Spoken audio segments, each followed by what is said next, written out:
Good morning students. आज मैं आपके लिए फिर 10th क्लास का एक और चैप्टर लेकर आई हूँ जिसका नाम है लखनवी अंदाज। लखनवी लखनऊ में रहने वाले लोगों को कहते हैं। लखनवी में लखनऊ में रहने वाले लोग, जैसा कि हम लोग पहले ही जानते हैं कि जो लखनऊ के नवाब होते हैं अपनी शानो शौकत के लिए और तहजीब के लिए पूरे भारतवर्ष में प्रसिद्ध हैं। आज हम लोग उन्हीं लखनऊ के एक नवाब की कहानी पढ़ेंगे जिसे लिखा है लेखक यशपाल ने। पहले हम लेखक के बारे में कुछ जानकारी ले लें। तो लेखक यशपाल का जन्म 1903 ईस्वी में पंजाब के फिरोजापुर में हुआ था। लेखक यशपाल का जन्म पंजाब के फिरोजापुर में 1903 ईस्वी में हुआ था और ये साम्यवादी विचारधारा के प्रवर्तक थे। इनकी जितनी भी रचनाएं देखने को मिलती है उसमें ये साम्यवादी विचारधारा के आसपास ही सारी रचनाओं की रचना करते हैं और इनकी रचनाओं में ऊपरी दिखावा और नमक मिर्ची की बिल्कुल भी मात्रा नहीं होती है। यह यथार्थवाद शैली के रचनाकार हैं और यथार्थवादिता के अंदर ही यानी कि वास्तविकता के अंदर ही ये अपनी रचनाओं की रचना करते हैं। और इनकी जो रचनाएं होती है समाज के अंधविश्वास, खोखले विश्वास, ढोंगवाद ये सब के प्रति बिल्कुल ही अपना विरोध प्रदर्शन करती है। एक प्रकार से ये समाज सुधारक हैं और समाज के लगातार सुधार के लिए इन्होंने अपनी रचनाओं की रचना की है। आज की यह रचना है लखनवी अंदाज। लखनवी अंदाज में एक लखनऊ के नवाब की चर्चा की गई है लेखक यशपाल के द्वारा। यह उनकी आंखों देखी घटना है जो कि उनके साथ खुद व्यतीत हुई है। तो एक बार की बात है, लेखक को आसपास ही जाना था। इसके लिए उन्होंने पैसेंजर ट्रेन में 2nd क्लास की एक टिकट ले ली। जल्दी जल्दी में ट्रेन छूट रही थी तो लेखक ने दौड़कर ट्रेन पकड़ी और ट्रेन में जाकर बैठ गए। उन्होंने सोचा कि कोई ऐसे डिब्बे में बैठूं जहां पर जाकर शांति से मैं अपने अगले रचना के बारे में, उनके पात्रों के बारे में सोच सकूं। लेकिन जैसे ही वे किसी डब्बे में प्रवेश करते हैं वहां पर जाकर देखते हैं कि वहां पर पहले से ही सामने की सीट पर एक लखनऊ के नवाब सफेद सलवार और कुर्ता पहने हुए बैठे हुए। ठीक है, तो इस कहानी को मैंने 8 बिंदुओं के अंतर्गत रखा है ताकि एक भी पॉइंट छूट न जाए, इसलिए मैंने 8 बिंदुओं को पहले रख लिया है। तो पहला है 2nd क्लास में यात्रा। तो 2nd क्लास में यात्रा करने के लिए पैसेंजर ट्रेन में लेखक ने टिकट कटवाया और वे उसमें हड़बड़ाहट में जाकर बैठ गए।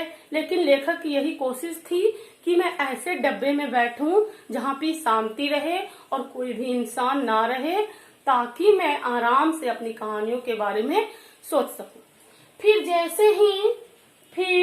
जैसे ही वो डब्बे में जाके बैठते हैं वहां देखते हैं कि ऑलरेडी एक लखनऊ के नवाब बैठे हुए हैं जिन्होंने सफेद कमीज और कुर्ता पहना हुआ है और अपने सामने एक तौलिया बिछाया हुआ है और उस पर 2 खीरे पड़े हुए हैं, ताजे ताजे 2 खीरे पड़े हुए हैं।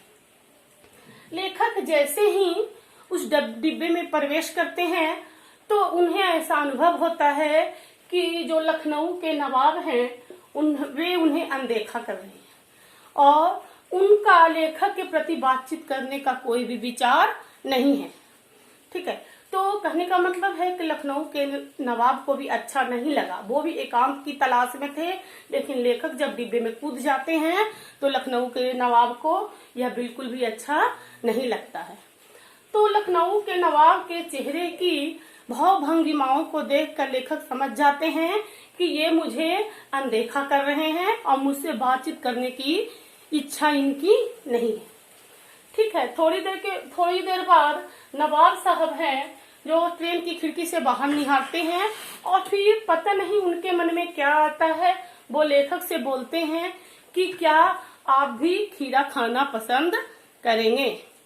इस पर लेखक को अच्छा नहीं लगता है, क्योंकि उनकी जो पहली भाव भंगिमाएं थी, उनका जो पहले का स्वभाव था अचानक चेंज हो जाता है, उनका भाव परिवर्तन हो जाता है। तो लेखक को यह बिल्कुल अच्छा नहीं लगता है कि पहले तो ये जनाब मुझसे बातें तक नहीं कर रहे थे और अब ये खीरे के बारे में मुझसे पूछ रहे हैं। ये अपनी तहजीब जता रहे, अपने आप को संस्कारी दिखाने का प्रयास कर रहे हैं।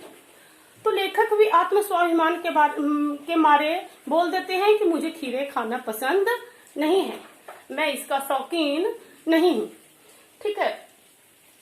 इसके बाद लखनऊ के नवाब खूब अच्छी तरह से वहां पर तौलिया बिछाते हैं और तौलिया बिछाकर खीरे को निकालते हैं और लोटे का जल लेकर खिड़की से खीरे को खिड़की के पास जाकर दोनों खीरे को अच्छे से धोते हैं और धोने के बाद बहुत अच्छी तरह से उनके फाकों को तौलिए पर सजा कर रखते हैं। तौलिए पर सजा के रखने के बाद उस पर नमक, मिर्ची और जीरे की पाउडर को वो बुरकते हैं। जब खीरे खाने की सारी तैयारी हो जाती है, जब लखनऊ के नवाब खीरे की सारी खाने की तैयारी कर लेते हैं, तब वे एक बार और लेखक से पूछते हैं कि आप खीरा खाएंगे। इस पर फिर लेखक, हालांकि खीरे की जो तैयारी होती है उसको देखकर लेखक के मुंह में पानी भर आता है। वो चाहते हैं कि मैं भी खीरा खाऊं, लेकिन वे पहले ही मना कर चुके थे। इसलिए आत्म स्वाभिमान के मारे वे पुनः बोलते हैं कि खीरा खाना मुझे पसंद नहीं है और ये पाचन शक्ति पर भी भारी होती है। ठीक है।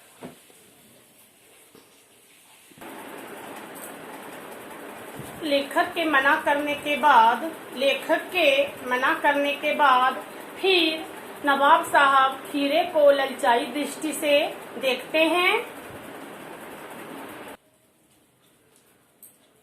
खीरे को ललचाई दृष्टि से देखते हैं और एक एक फाक को अपनी नाक के पास लाते हैं और नाक के पास लाने के बाद उनके मुंह में पानी आ जाता है और उस पानी को वे अपने मुंह के अंदर डाल लेते हैं।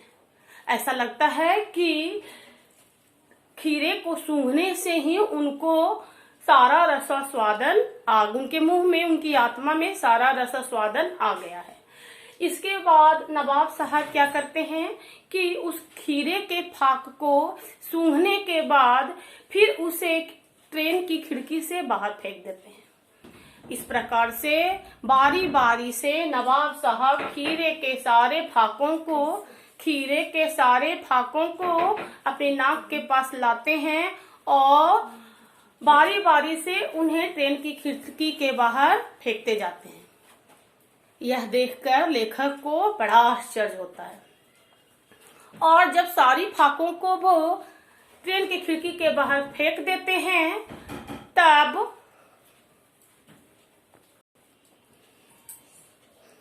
फिर खीरे के सारे फाकों को ट्रेन के खिड़की के बाहर फेंककर जो नवाब साहब हैं वो तौलिए से अपने मुंह पोंछते हैं और इस प्रकार से दिखाते हैं कि जैसे उनका पेट भर गया हो, उनकी आत्मा तृप्त हो गई हो।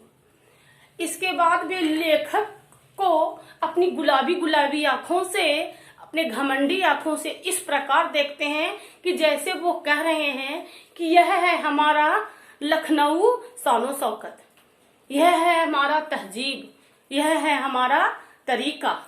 हम लखनऊ के नवाब यूं ही नहीं कहलाते हैं, हम लखनऊ के नवाब यूं ही नहीं कहलाते हैं। हम खीरों को खाते नहीं बल्कि सिर्फ उसका सुगंध लेते हैं। तो लेखक जब नवाब साहब की इस हरकत को देखते हैं तब वे बिल्कुल आश्चर्यचकित रह जाते हैं कि ये कौन सा तरीका है।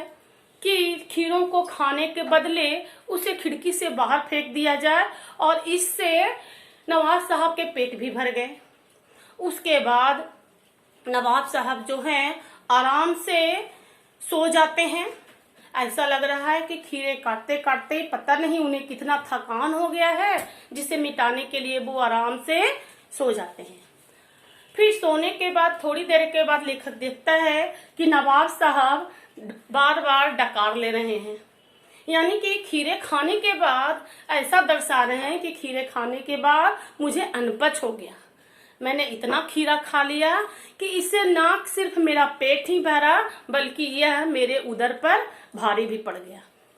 लेखक जब नवाब साहब के इस शानो शौकत को देखते हैं, इस तहजीब को देखते हैं, तो मन में बस सोचने लगते हैं कि यदि बिना खाए हुए खीरे से पेट भर सकता है, यदि खीरे को मात्र सूंघ लेने से ही पेट भर सकता है, तो क्या मैं बिना पात्र का, बिना विषय वस्तु का कोई रचना नहीं कर सकता?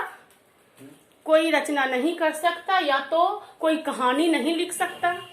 इस प्रकार से लेखक यहाँ पर दर्शाना चाहते हैं कि जो झूठी शानो शौकत होती है उसके भरोसे जिंदगी की गाड़ी नहीं चलती।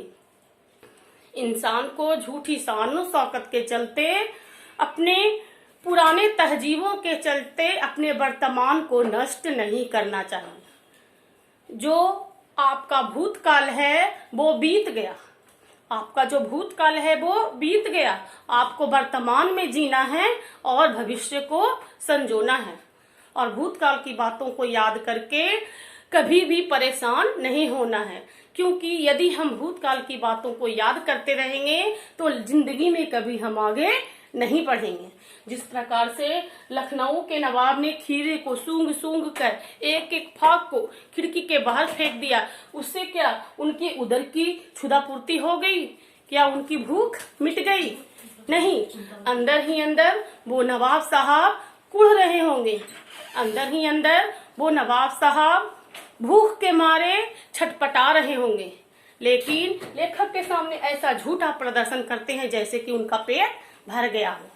इस प्रकार से झूठ मूठ के सम्मान को जिंदा रखने के लिए, झूठ मूठ के शानो शौकत को जिंदा रखने के लिए कभी भी इंसान को इस तरह का दिखावा नहीं करना चाहिए। दिखावे से जिंदगी बर्बाद हो जाती है और आपका भविष्य है जो अंधकार में चला जाता है।